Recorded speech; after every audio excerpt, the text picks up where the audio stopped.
Hello everyone, it's FriedRiceGod. Welcome back to another video. Today we're going to be speedrunning Valorant. Now, I know there's a few of you that probably don't understand how you can speed Valorant, so I'll try my best to explain it along the way. So, the first speedrun that we're doing is the parkour course that you can find when you enter the range. So, the run starts here at the stairs, and the timer starts as soon as we see the course started message on screen. We first take this quick shortcut by strafing around this wall, avoiding a few of the platforms below. We skip another one by jumping and make it to the second checkpoint. This speedrun is 100% no abilities category, so we have to hit every single checkpoint for the run to actually count. We jump on top of the pipe, which is a fairly tricky part of the map as it slopes down on one side and has a protruding hitbox on the other, which can mess up your momentum. And after the fifth checkpoint, instead of following the path, we jump down here. We have to make sure to land on this rock as it's a little bit higher than the others, so it won't kill us. Now we're left with 1 HP, which will be useful for another time skip.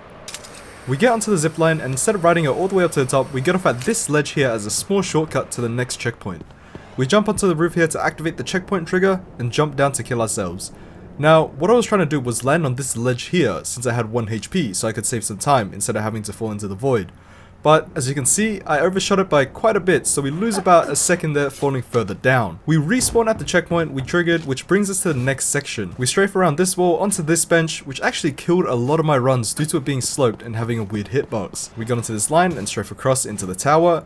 Now this tower is actually the hardest section to complete in this run. We strafe around to this small beam protruding out of the tower and strafe back inside. We land on this piece of wood, but first we jump back here to activate this checkpoint before moving on, because as I said, this is 100% speedrun. Then we use these 2 bricks to get further up and jump at the floating plank to get up to the zipline. We quickly take the zipline and activate the next checkpoint. I fall here, which is a lot of time wasted due to the distance of the drop, but I get it second try. Now for the most difficult jump. I lose a lot of time here from failing these jumps and I nearly gave up. You have to strafe around the brick in order to land on the side that's facing downwards. So because of how long this is going to take, I think I'm going to try to explain the time skip that we tried to do a bit earlier. The time skip when we jumped onto the roof to trigger the checkpoint is so that we could respawn at the checkpoint, which isn't actually where we triggered it, it's further down. So instead we tried to kill ourselves quicker, which would allow us to respawn at the checkpoint so we wouldn't have to walk as far, which would thus save a bit of time.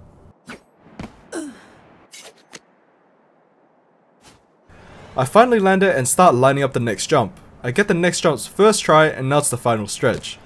I strafe around onto the ledge and do the same to get onto this brick.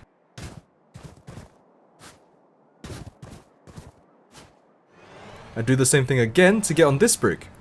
I jump into the last brick and fail the jump, costing more time. But next try I get it, I hit the trophy, and the time stops as I see that course complete show up on screen. I stopped the timer at 2 minutes and 18 seconds, which would place me at 6th place, which isn't horrible. But just working on the last few jumps would probably help me get a sub 2 minute run. Keep in mind, first place somehow nearly got a sub 1 minute run, which is absolutely crazy. Now, out of the 3 speedruns I've done for this video, this might have been the hardest. The next speedrun we'll be doing is the spike planting one. This and the next one are both extremely RNG based due to the bots. Because aim punch is so heavy in this game, as soon as you get shot, the run is over. The category that we'll be running for both is easy mode, no infinite ammo, no abilities, and no prep. So, I start the run by buying full armor and a Nodin. These will be important and don't count as preparation. I grab the spike and the timer starts as soon as I cross the line. I hug the wall here and make a run for the bomb plant location. As soon as you see that there's no bot on catwalk, it's most likely going to be a good run, because most of the time, if there's a bot there, this can happen. I have the spike, out of charges. I land on the site and start planting. This is where the armor comes in handy, so you won't die to the bots on the site which spam you while you're planting. As soon as you plant the spike, they disappear and I make my way up these stairs and get in position. I pre-fire spray and get a good bot lineup where they're all close to each other. The screen starts to fade and the timer stops as soon as I respawn. I stop the timer at 15.24 seconds, which puts me in about 16th place. Just for reference, let me show you the bot lineup that first place got. Yeah, very RNG based. The next speedrun is equally as luck based. Spike defusing on this map, we have to run without getting hit, basically without fighting back. Like I said, the aim punch in this game slows you down insanely, so as soon as a bullet grazes you, the run is over. Sometimes the bots aim like 10s, and other times they just whiff, but as long as the bot doesn't spawn here, you're probably good for the run.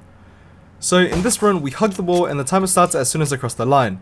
and I continue hugging the wall and then Out turning. of charges. I dodge all the bullets and b-hop my way up this trash can to maintain my velocity, but there's a bot that spawned up here which managed to shoot me, ever so slightly slowing me down.